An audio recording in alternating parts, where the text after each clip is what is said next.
Saya masih ngajak Anda untuk ngobrol dengan 3 analis politik yang hadir secara langsung untuk membedah perspektif atau sudut pandang mereka mengenai peta politik di 2024, termasuk capres-cawapres dan juga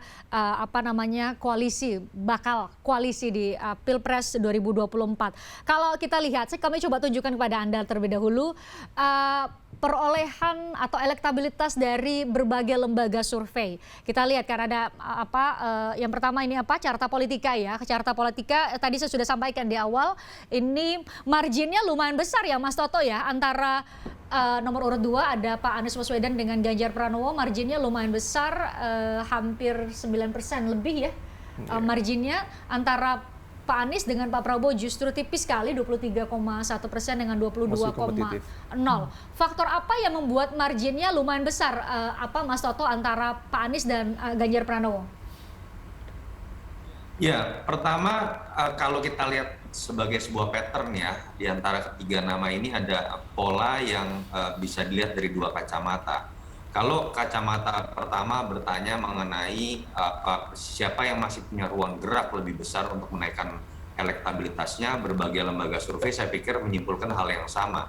Ganjar masih lebih memiliki ruang gerak untuk menaikkan elektabilitasnya dengan menggunakan teori pendekatan tingkat pengenalan, tingkat kedisukaan, dan kemudian elektabilitas. Kenapa? Karena tingkat pengenalannya masih paling rendah di antara ketiga nama ini. Lalu kemudian kalau kita lihat tingkat kesukaannya juga paling tinggi, dan kita biasanya melihat pada saat kampanye resmi nanti kecenderungan tingkat pengenalan cenderung akan lebih berimbang. Disitulah sosok yang saat ini masih memiliki tingkat pengenalan rendah punya potensi untuk naik. Tapi ketika berbicara mengenai kalau menggunakan pendekatan kedua atau kacamata kedua, siapa yang akan lebih diuntungkan kalau kemudian sampai masuk ke putaran kedua? Katakanlah 3 nama ini akan maju dan kemudian kita tahu dari survei ini tidak ada yang bisa kemudian mendapatkan 50% plus 1. Kecenderungannya malah Ganjar di situ akan paling dirugikan karena ceruk pasar dari Pak Prabowo dengan Mas Anies ini cenderung lebih sama. Sehingga kemudian kecenderungan limpahan suara di antara kedua nama itu akan lebih mungkin mengalir ke salah satunya dibandingkan ke Ganjar. Itu yang kita bisa lihat sebagai sebuah pattern gitu ya. Dan apa sih kemudian pengaruhnya dari sosok Jokowi? Memang ada beberapa survei yang menggunakan beberapa pertanyaan yang berbeda. Ada Litbang Kompas, ada Foxpol kemarin saya lihat. Tetapi yang memang bisa kita lihat adalah sebuah pola biasanya kecenderungan tingkat kepuasan terhadap incumbent itu artinya akan memiliki pengaruh besar terhadap bagaimana image dari Jokowi terhadap nama-nama yang ada di sini. Katakanlah Ganjar identik sebagai penerus Jokowi. Kalau 2023 tingkat kepuasan Jokowi jelek, secara otomatis keidentikan itu malah menjadi beban dan malah akan menguntungkan terutama Anies menurut saya. Begitu pula sebaliknya, kalau tingkat kepuasan publik terhadap Jokowi tinggi, itu kecenderungannya malah akan menguntungkan sosok yang diidentikan menjadi penerusnya. Kira-kira ada beberapa mindset atau pattern yang bisa kita baca dari sekarang untuk membaca pola yang akan terjadi pada 2024 nanti.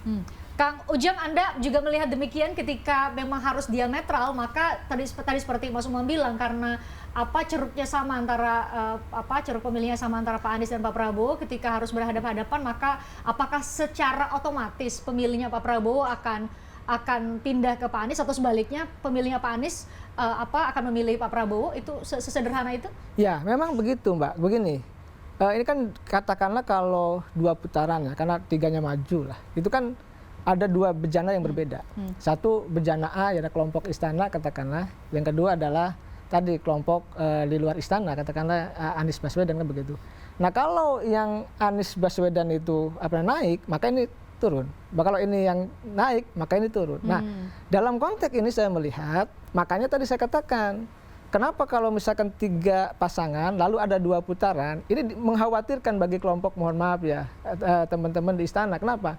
Karena nanti itu yang maju kemungkinan, saya menganalisa ini Ganjar dengan Anies. Dan kalau ini bertarung di putaran kedua, ini memang masih panjang. Ini analisa saya bisa Itu sangat kompetitif maksud Anda? Ini sangat kompetitif. Nah, kalau ini bertarung, maka ini berbahaya bagi istana. Anies masih bisa leading. Itu kan bicara mengenai elektabilitas. Kalau kita bicara mengenai realita politik, kan tadi saya katakan tadi sebelum kita jeda, ada batas ambang batas untuk mencalonkan presiden dan wakil presiden. Saat ini kan Nasdem kita tunggu-tunggu nih 10 Desember katanya mau mendeklarasikan koalisi. Kalau misalnya perebutan tadi kita konteksnya, perebutan ceruk ini hanya antara Pak Anies dan Pak Prabowo.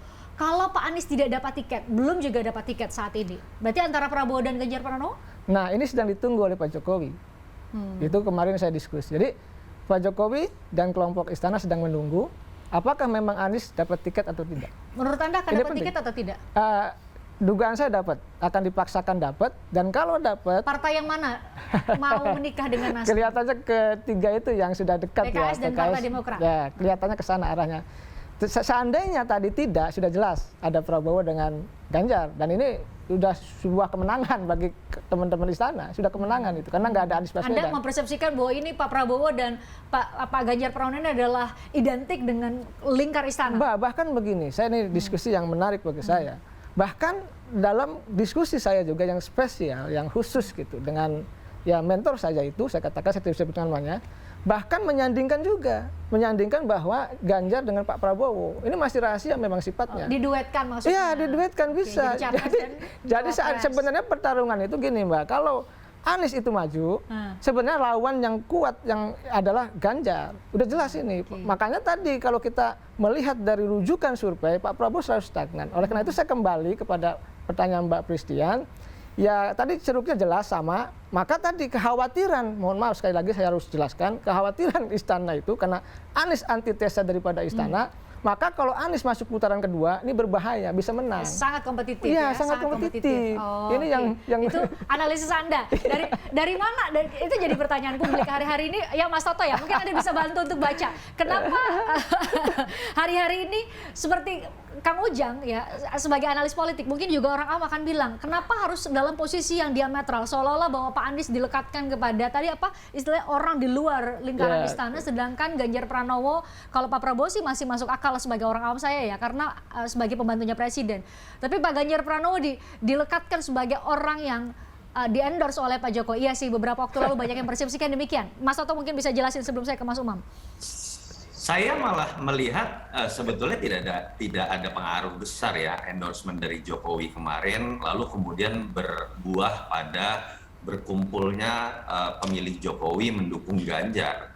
Karena sebelum adanya endorsement Rakernas Projo pun, kenapa kita bisa menyimpulkan bahwa ada kecenderungan Ganjar identik dengan penerus Jokowi, Anies identik dengan antitesa Jokowi, karena terbaca di survei. Tadi Mas Umam mungkin bisa membedah juga ya dalam data cross tabulasi dari tahun lalu pun kecenderungan basis masanya pendukung Ganjar itu identik dengan basis massa pendukung Jokowi kalau kita baca dari suara pemilih 2014 2019 sama dengan Anies Baswedan. Kecenderungan kuatnya suara Anies itu ada di daerah-daerah yang kecenderungannya dulu tidak memilih Jokowi. Dan kalau kita lihat yang menarik kan adalah seperti ini, kita sedang berbicara mengenai kualitas demokrasi ya. Apakah dua sosok yang diidentikan sebagai penerus dan perubahan ini memang dibedakan dan kemudian didikotomikan, dilandaskan pada politik gagasannya? Saya yakin enggak. Apakah kita sudah tahu apa yang akan dibawa oleh Ganjar, apa yang akan dibawa oleh Anies? Tidak, semuanya masih pada level makro. Bahkan kecenderungan mereka kan kemarin-kemarin, bahkan Ganjar sampai sekarang masih malu-malu, Anies Baswedan sebelum lepas dari Gubernur DKI pun masih malu-malu untuk berbicara mengenai pencapresan. Jadi ini lebih kepada lanjutan dari pertarungan yang sudah terjadi karena membentuk ceruk pasar tersendiri di dua pemilu sebelum. Jadi kalau analogi saya nih ya, jangan sampai kita berantem mengenai bubur nggak diaduk atau bubur diaduk padahal substansinya sama aja, isinya sama aja gitu. Dan itu yang sekarang menurut saya sedang terjadi. Kita hanya masih terpatok pada sebuah atau rentetan peristiwa di masa lalu dengan berbagai macam kronologisnya, dan kebetulan dengan berbagai macam latar belakang Ganjar memang paling mudah diidentikan sebagai kelanjutan dari Jokowi. Anies terutama sejak 2017 paling mudah untuk diidentikan sebagai antitesa dari Jokowi. Tetapi dalam konteks perbedaan gagasan berbicara mengenai program, saya meyakini kita belum bisa membedakan. Dan tidak bisa membuktikan keduanya itu bisa mewakili hal tersebut. Mas Umam juga menangkap demikian nggak dari berbagai survei yang dilakukan oleh Indostrategik? Publik pun yang memilih antara Pak Ganjar dan Pak Anies itu belum bisa membedakan secara terang-benerang ya, memang karena belum ada kampanye dan lain-lain. Kita masih jauh dari itu. Itu terbaca? Ya, kalau misal dilihat dari aspek visi, misi, platform, memang belum clear. Tetapi memang terkait dengan konteks preferensi politik, mereka yang mendukung Ganjar memang adalah didominasi mereka yang dulu pada pemilu 2019 mendukung Jokowi. Tetapi pada saat yang sama, Anies ini menjadi melting point bagi sejumlah pendukung. Bagi pendukung Prabowo yang merasa tidak, mungkin bahasa kasarnya merasa ditinggal, merasa dikhianati oleh Prabowo yang kemudian berpihak kepada pemerintahan, maka bergeser ke Anies Baswedan. Di saat yang sama, ceruk massa yang tidak puas terhadap pemerintahan Jokowi juga kemudian mengarah ke Anies Baswedan.